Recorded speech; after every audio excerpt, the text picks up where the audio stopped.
സൂര്യൻ മുതൽ ശനി വരെയുള്ള 7 ഗ്രഹങ്ങൾ രാശിചക്രത്തിലെ ചില പ്രത്യേക ഭാഗങ്ങളിൽ അഥവാ രാശികളിൽ എത്തിപ്പെടുമ്പോൾ അവർക്ക് തീർത്തും ബലമില്ലാതെയായിത്തീരുന്നു.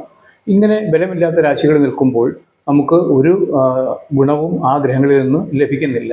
അത്തരം രാശികളെയാണ് നീചരാശികളെന്ന് പറയുന്നത്. ഇനി ഓരോ ഗ്രഹങ്ങളുടെയും നീചരാശികൾ ഏതൊക്കെയാണെന്ന് നോക്കാം. നിങ്ങളുടെ ഗ്രഹനില ഉണ്ടെങ്കിൽ അതിൽ ഗ്രഹങ്ങൾ ഇങ്ങനെയൊക്കെയാണോ നിൽക്കുന്നതെന്ന് നിങ്ങൾക്ക് സ്വയം പരിശോധിക്കാവുന്നതാണ്.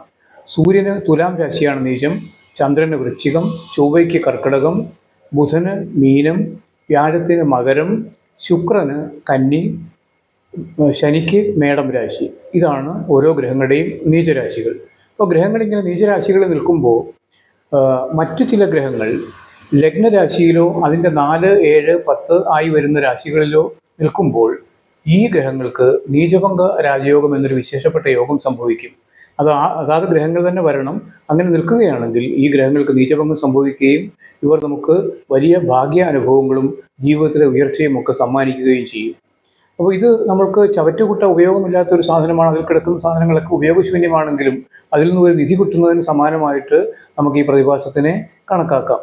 ഇനി നമുക്ക് ഓരോ ഗ്രഹങ്ങൾക്കും നീചഭംഗം ഉണ്ടാക്കുന്ന ഗ്രഹങ്ങൾ ഏതൊക്കെയാണെന്ന് നോക്കാം. അതിന് മുൻപായിട്ട് നമ്മൾ ഏതെങ്കിലും ഒരു ലഗ്നരാശി സങ്കല്പിച്ചു കഴിഞ്ഞാൽ മനസ്സിലാക്കാൻ എളുപ്പമാകും. മിഥുനൻ രാശി നമുക്ക് ലഗ്നരാശിയായി സങ്കല്പിക്കാം. മിഥുനൻ രാശി ലഗ്നമാവുമ്പോൾ സൂര്യൻ തുലാം രാശി നിൽക്കുന്നെന്ന് കരുതുക. സൂര്യൻ തുലാത്തിൽ നിൽക്കുമ്പോൾ നീചത്തിലാണ്.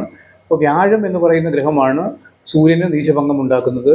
വ്യാഴം മിഥുനം രാശിയിലോ അതിൻ്റെ 4 കന്നിയിലോ 7 ധനുവിലോ 10 മീനൻ രാശിയിലോ നിൽക്കുമ്പോൾ ഈ സൂര്യന് നീചഭംഗം ഉണ്ടാകും. ചന്ദ്രൻ വൃശ്ചികത്തിൽ നിൽക്കുമ്പോൾ നീചത്തിലാണ്. അങ്ങനെ വരുമ്പോൾ ശനി ലഗ്നരാശി 4, 7, 10 എന്ന് മുൻപ് പറഞ്ഞ ആ ഭാവങ്ങളിൽ നിൽക്കുകയാണെന്നുണ്ടെങ്കിൽ ചന്ദ്രന് നീചഭംഗം ഉണ്ടാകും.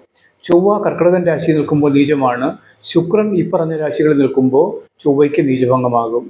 ബുധൻ നീചത്തിൽ നിൽക്കുന്നത് മീനത്തിലാണ്. അങ്ങനെ നിൽക്കുമ്പോൾ ചന്ദ്രൻ ലഗ്നരാശിയിലോ ഈ പറഞ്ഞ രാശികളിലോ വരുമ്പോൾ ബുധന് നീചഭംഗ രാജയോഗം ഉണ്ടാകും. ബുധൻ്റെ ഒരു പ്രത്യേകത, ബുധൻ്റെ നീചഭംഗമാണ് ഏറ്റവും വിശേഷപ്പെട്ടത്. വ്യാഴം മകരം രാശി നിൽക്കുമ്പോൾ നീചമാണ്. ശുക്രൻ ലഗ്നത്തിലോ 4, 7, 10 എന്നീ രാശികളിലോ വരുമ്പോൾ വ്യാഴത്തിന് നീചഭംഗം ഉണ്ടാകും.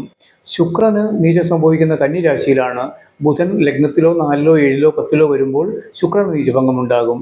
ഇതിൽ നിന്നെല്ലാം വ്യത്യസ്തമായിട്ട് ശനിക്ക് ശനി തന്നെയാണ് നീചഭംഗം ഉണ്ടാക്കുന്നത്. അതുകൊണ്ട് ശനി മേടം രാശി നിൽക്കുമ്പോൾ മേടം, കർക്കിടകം, തുലാം, മകരം എന്നീ രാശികൾ ലഗ്നമായി വരികയാണെന്നുണ്ടെങ്കിൽ നീചഭംഗ രാജയോഗം ഉണ്ടാകും. ഈ പറഞ്ഞ 4 രാശികളല്ലാതെ വേറെ ഒരു രാശിക്കും ശനി നീചഭംഗ രാജയോഗം കൊടുക്കുന്നില്ല.